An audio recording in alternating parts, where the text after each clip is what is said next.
ও মাই god, এই জুতা এরকম হবে? ওকে, আমি ফাইনালি উঠে গিয়েছি। এই যে, আরে সব কাজ করা শেষ। ও কুমার, হ্যাঁ সব কাজ করা শেষ, যাও পিছু দেখে এসো। ঠিক আছে, বাহ, সবকিছু তো শেষ, কিন্তু এখনো গাছ লাগানো হয়নি। হ্যাঁ, আমি বলেছি যে গাছ একটু পরে লাগাবা। ওকে, সব কাজ করা শেষ, আর ওরা এখন একটু রেস্ট করতেছে। ওকে, তোমরা গাছ দিয়ে আসো, আমি বসের সাথে কথা বলে দেই। ওকে, বস গাছ লাগাতে বলছে, ঠিক আছে, তাড়াতাড়ি গাছ লাগাই ফেলো। এই যে লোকেরা এখন গাছ লাগিয়ে চলে গিয়েছে, দেখি তো। এই যে দেখো কত সুন্দর সুন্দর বড় বড় গাছ। এখানে ফেন্স লাগানো হয়েছে, কারণ এখানে সিংহদেরকে রাখা হবে।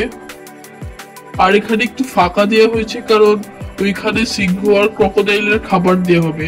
চলো যাই হোক, এখন আমার কাজ হচ্ছে এই প্রাণীদেরকে নিয়ে আসা। এটা খুবই টাফ হবে, কারণ আমাকে জুরাসিক পার্ক থেকে আনতে হবে। আর তোমরা তো জানোই ওইখানে অনেক অনেক রকমের প্রাণী আছে, যেমন ডাইনোসর আছে। এখন এরকম কথা না বলে চলো জলদি করে চলে যাই। আর তোমাদের কোন কোন প্রাণী পছন্দ সেটি কমেন্টসে লিখে দিও। ওকে, এখন আমি জলদি করে চলে যাই। এই যে প্রায় পৌঁছে গেছি। ওই জঙ্গলটা দেখতে পাচ্ছ, সেটি হচ্ছে জুরাসিক পার্ক। এখন এই জুরাসিক পার্কে জলদি করে ঢুকে যাই। এখানে আমাকে খুবই সাবধানে থাকতে হবে। আমার কাছে অনেকগুলো বন্দুক আছে, কিন্তু এখানের প্রাণীগুলো অনেক ভয়ঙ্কর। যাই হোক, এখন আমি জলদি করে এখানে কোনো প্রাণী দেখতে পাচ্ছি না, সোজা যাই। এই যে গাইস দেখো, এখানে একটা প্রাণী দেখতে পাচ্ছি আমি, মানে এটা প্রাণী না কিন্তু ডাইনোসর।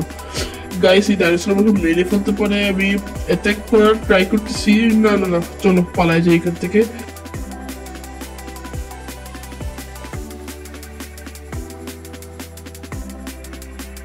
সবগুলো প্রাণী খুঁজতে খুঁজতে আর আনতে আনতে পুরো রাত হয়ে গিয়েছে, কিন্তু দেখো গাইস একদম ভালো হয়েছে। এই যে হরিণ, বাফেলো, সিংহ, ক্রোকোডাইল সবকিছু আনা হয়েছে, এমনকি জিরাফও পেয়েছি আমি। এই যে গাইস সকাল হয়ে গেছে, আর আমাদের জুতে অনেক টুরিস্ট এসেছে আর এবং অনেক ভিজিটর এসেছে, আর আমরা অনেক লাভবান হয়ে গেছি। আমার বসও খুবই খুশি হয়েছে। এরকম ভাবে আমার জু বানানো শেষ। আর এই যে এখানে কাউন্টার, এখানে অনেক মানুষ এসেছে টিকিট কেনার জন্য এখানে। আর এরকম ভাবেই জু বানানো শেষ। আর এই যে তোমাদেরকে ড্রোন ক্যামেরা দিয়ে এগুলো দেখাই দিলাম। এখন আমি যাই অফিসে। Bye bye.